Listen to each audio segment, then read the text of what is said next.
les gestes de base à l'aquarelle, de l'aquarelliste. Oui, c'est important. Oui. C'est important parce que peindre à l'aquarelle ou peindre en général, c'est pas. C'est un défaut que j'ai eu longtemps. On me disait tu peins comme tu écris. C'est-à-dire? Parce que je tenais mon pinceau comme un stylo. Ah oui. Et voilà.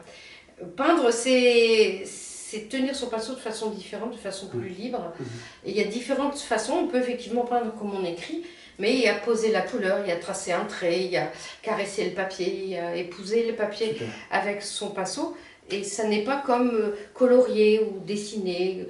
On voit quelquefois des gens qui peignent à l'aquarelle comme s'ils avaient un feutre.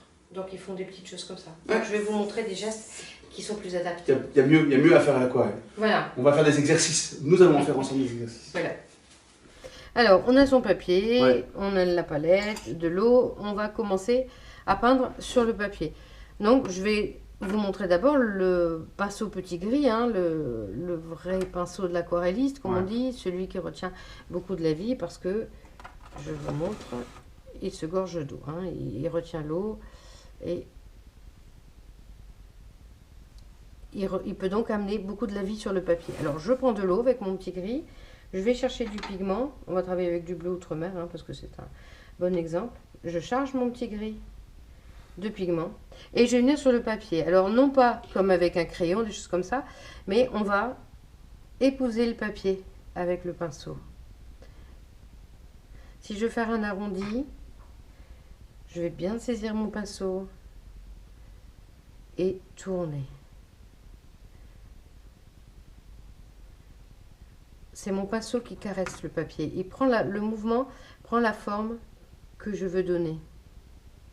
D'accord. Hop, on tourne. D'accord? Ok.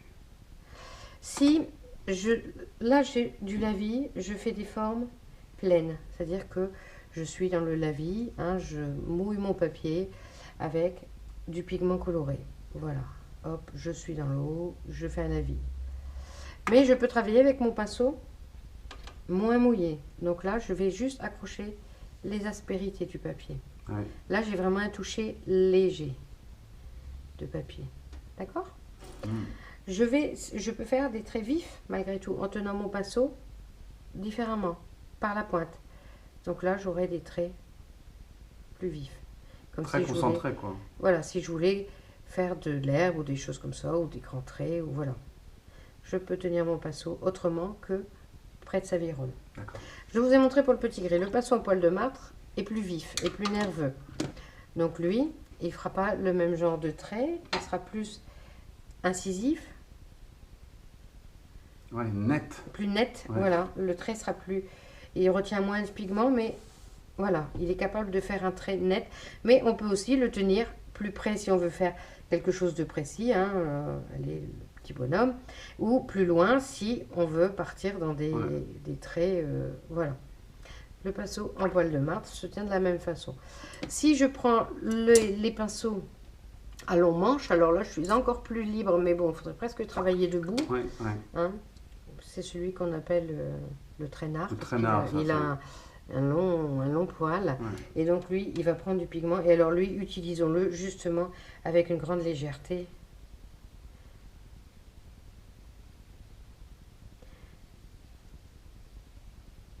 D'accord? Ouais, ok. Mais toujours avec légèreté. Il peut aussi s'écraser, hein. On va descendre pour le...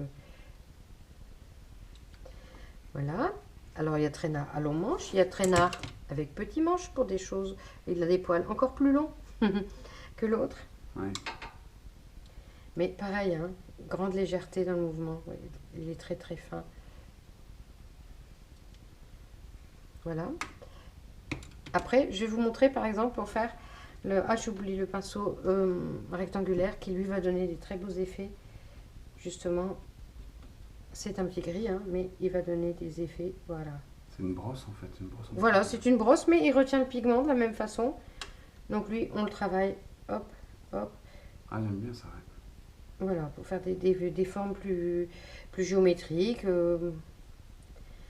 Ça peut être pour dessiner des maisons, des immeubles, même des arbres. Hein, on peut avoir besoin, dans sa tranche, il va être plus raide. Voilà, on peut avoir besoin de ce genre de pinceau. D'accord, ah, ok.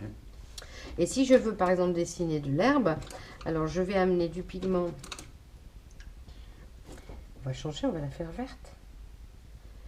Alors l'herbe se travaille comme toute aquarelle, du plus clair au plus foncé. Mais là, on va juste montrer le geste.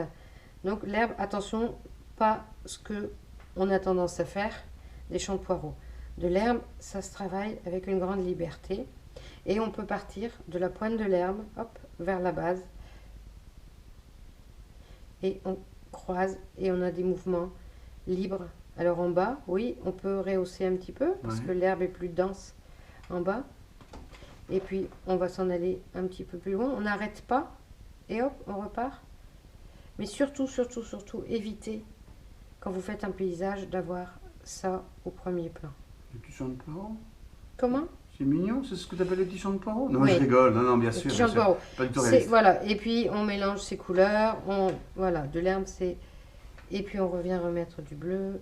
Voilà, on fera un tuto spécialement pour l'herbe, la verdure. Mais voilà un petit peu l'idée.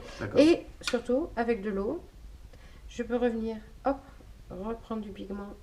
D'accord, les tirer encore plus. Étirer encore plus. Voilà. Et il reste le pelage aussi à montrer. Le pelage par exemple. Avant qu'on voilà, détail, oui. hein. Le pelage, alors lui, on va le faire marron.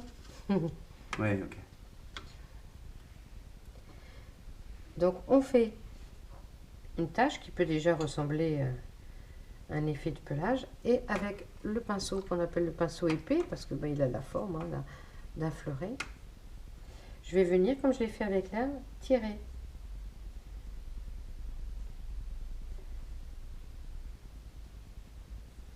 Ah, c'est comme ça qu'on fait. Donc tu mets en fait une base de pigment déjà sur le papier et puis tu le travailles. On la tire, voilà. Place. Alors généralement, on a déjà fait un premier lavis dessous, qui vient transparaître à travers... bien sûr, c'est pas sur le blanc. Non, voilà. Et puis on peut rehausser un petit peu, là, reprendre du pigment comme on l'a fait pour l'herbe.